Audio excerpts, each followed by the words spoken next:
반갑습니다. 허명 목사입니다. 어린 자녀들은 요구하는 것이 너무 많습니다. 계속 먹여달라, 입혀달라, 불편한 것을 없애달라, 갖고 싶은 것을 달라고 하고, 내 하고 싶은 것을 마음대로 하게 해달라고 부모에게 계속 요구를 많이 합니다. 그러나 성장해 가면서 부모님 생각을 하게 됩니다. 부모님은 내가 어떻게 되기를 바라실까? 우리 부모님의 소원은 무엇일까? 어린 줄만 알았던 내 자녀들이 이런 생각을 하고 이런 말을 한다면 부모님은 자식 자랑을 늘어놓으면서 기뻐하십니다. 신앙이 어릴 때에는 나의 요구사항이 많고 내 소원이 중요합니다. 하나님, 내 기도를 좀 들어주세요. 하나님, 내 소원을 이루어주세요. 그런데 믿음이 자라게 되면 나를 이 땅에 보내주시고 영원한 생명을 주신 하나님의 은혜에 감사하게 되고 아버지의 소원을 생각하게 됩니다. 하나님께서 나에게 바라시는 것이 무엇일까? 내가 어떻게 살기를 바라실까? 우리가 이런 생각을 하고 있다면 믿음이 성장한 증거입니다. 나를 사랑하시는 부모님의 소원과 심정을 알 수 있는 길은 평소 반복하여 자녀들에게 주시는 말씀을 잘 들어보면 부모님의 소원이 무엇인지 알 수 있게 됩니다. 부모님의 사랑받는 자녀로 살려면 부모님의 소원을 마음에 품고 살고 더 나아가 그 바람을 이루고 산다면 더없이 기뻐하실 것입니다. 하나님 아버지께서 우리 인생들에게 바라시는 것이 무엇이겠습니까? 예수님이 세상에 오신 것을 알면 하나님의 소원을 알 수 있습니다. 죄로 인하여 멸망할 모든 인생들을 살리기 위하여 가장 사랑하는 독생자를 그리스도로 세상에 보내주셨습니다. 하나님께서 세상을 이처럼 사랑하셔서 외아들을 주셨으니 이는 그를 믿는 사람마다 멸망하지 않고 영생을 얻게 하려는 것이다. 세상 모든 영혼을 사랑하시는 하나님의 뜨거운 사랑을 깨닫게 됩니다. 예수님은 하나님의 소원을 이루어 드리려고 세상에 오신 분입니다.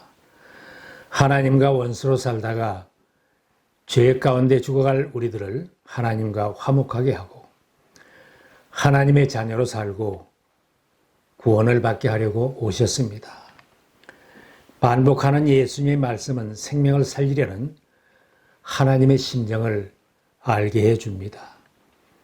너희는 가서 모든 민족을 제자로 삼아서 아버지와 아들과 성령의 이름으로 세례를 주고 내가 너희에게 명령한 모든 것을 그들에게 가르쳐 지키게 하여라.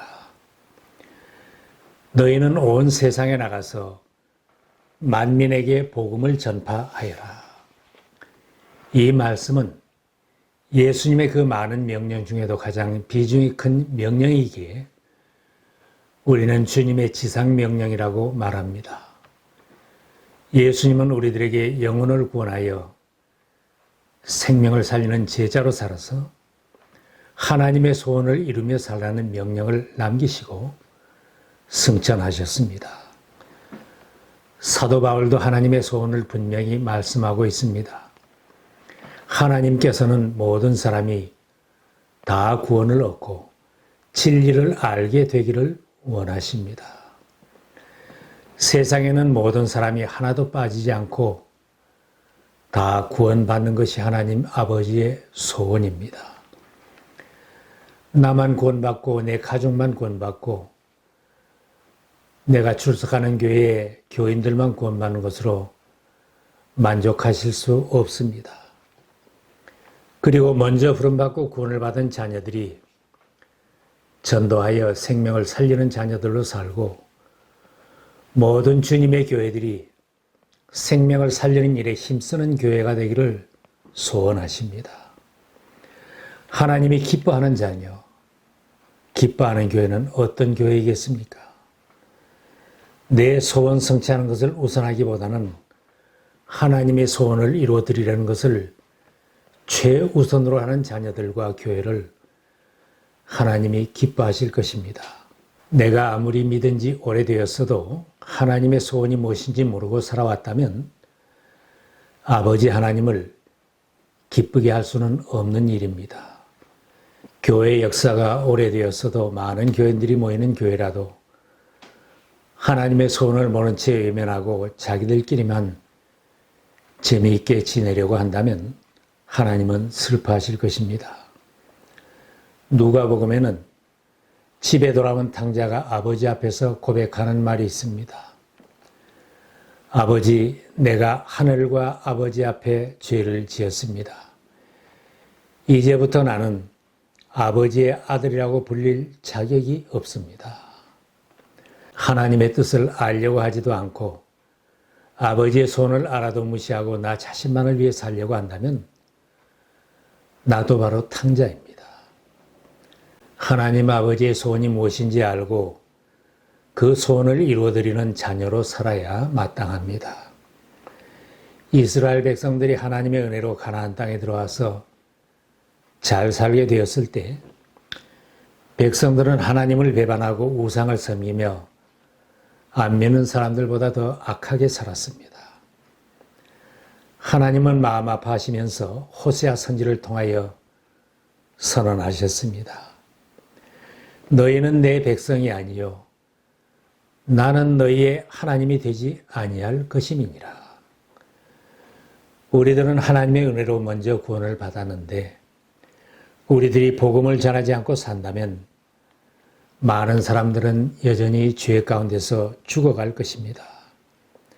아버지의 다른 자식들, 곧 내 형제나 자매가 죽어가고 있는데 나는 구원을 받았으니 다행이다. 구제의 손을 내밀어 살려야 할 생명을 외면한 채 나는 복을 받았다고 기뻐하면서 멀리서 팔짱을 끼고 구경만 하고 있다면 아버지의 속은 터질 것입니다. 부모님은 죽어가는 자식을 놓고도 눈물을 흘리지만 죽어가는 다른 형제 자매를 외면하고 살아가는 머지러진 자식들을 보시면서도 우실 것입니다. 예수님도 하나님의 뜻을 가로막으면서 멸망으로 달려가는 예루살렘 성을 보시고 우셨습니다. 지금 예수님께서 나와 내 교회를 보시고 웃으실까 아니면 슬퍼하고 계실까 꼭 한번 생각해 보아야 합니다. 우리가 하나님의 소원을 이루어 드리면서 살겠다는 믿음으로 살면 하나님께서 내 소원도 이루어 주십니다. 주님께서 말씀하셨습니다. 그러므로 무엇을 먹을까, 무엇을 마실까, 무엇을 입을까 하고 걱정하지 말아라. 너희의 하늘 아버지께서는 이 모든 것이 너희에게 필요하다는 것을 아신다. 너희는 먼저 하나님의 나라와 하나님의 의를 구하여라. 그리하면 이 모든 것을 너희에게 더하여 주실 것이다. 생명을 살리는 제자로 살려면 내가 구원의 확신에 차 있어야 합니다. 교회에 출석하고 신앙생활을 해도 구원의 확신이 없으면 신앙생활에 힘이 없습니다. 내가 구원의 확신이 없다면 다른 사람에게 복음을 전할 수도 없고 생명의 길로 인도할 수도 없습니다. 신앙생활에 기쁨이 없고 사는 것이 힘들고 하나님보다 사람들의 눈이 더 무서운 외식적인 신앙생활을 한다면 다른 영혼을 구원할 힘이 없는 것입니다. 하나님은 세상 사람들이 교회에 다니는 것만 원하는 것이 아닙니다. 기도해서 소원 성취했다고 좋아하는 것만 기뻐하지 않습니다.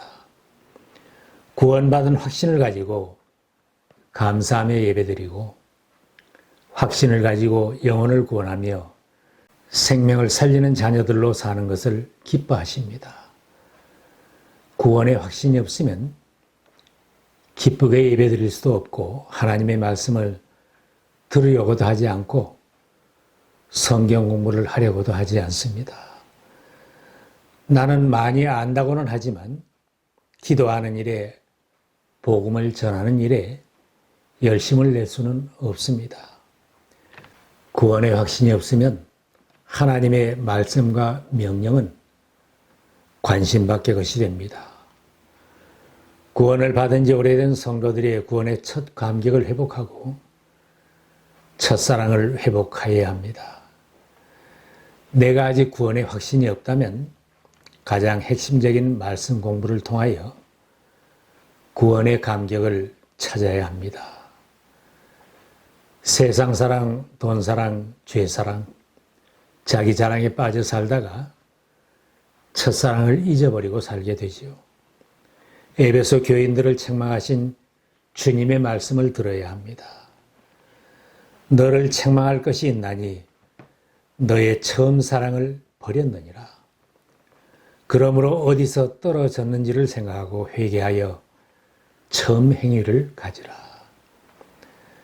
전날에 감격이 있었고 간증이 많았고 복음을 전하며 살았다면 첫사랑을 회복하여 다시 확신을 가지고 생명을 살리는 제자로 살아야 합니다. 생명을 살리는 제자로 살려면 대가를 치루어야 합니다. 희생이 따라야 합니다.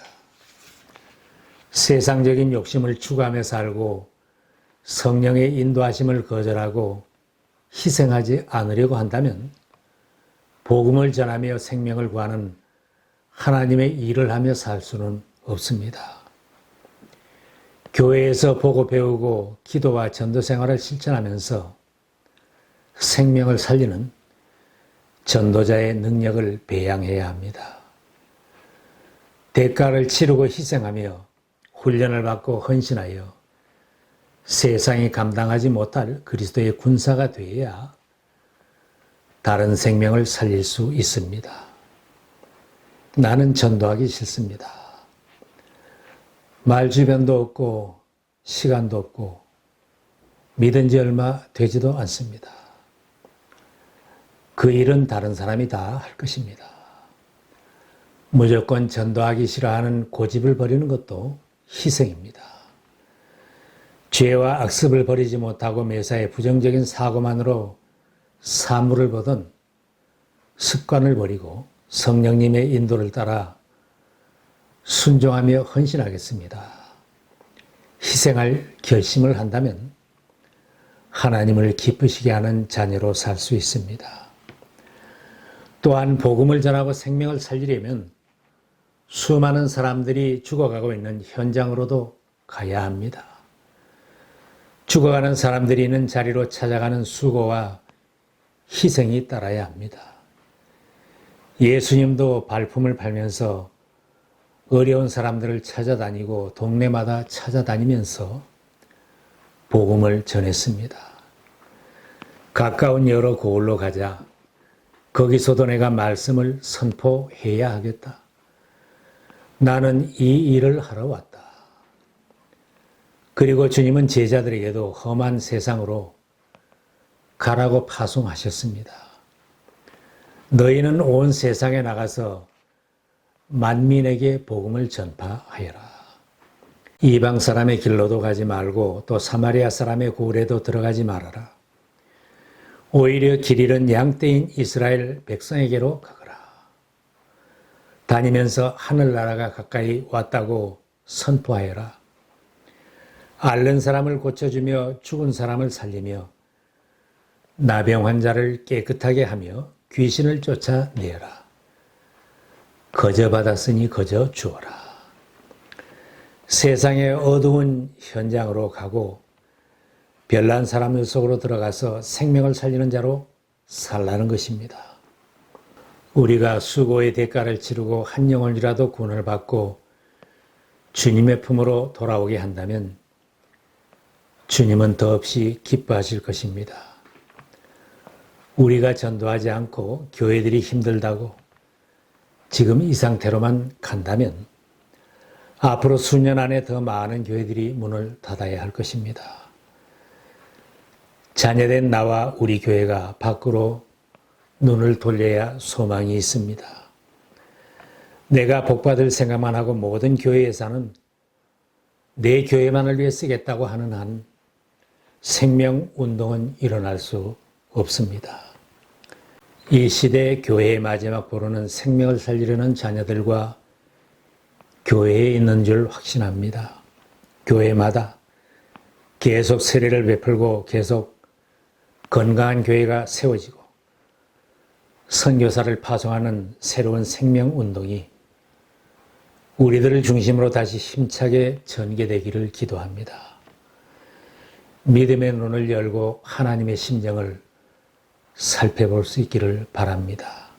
많이 듣고 읽었던 주님의 지상 명령을 다시 생각하며 이 자리에서 동서남북 인근 지역을 멀리 바라보면서 생명을 살리며 복음으로 점령해 나갈 수 있기를 바랍니다.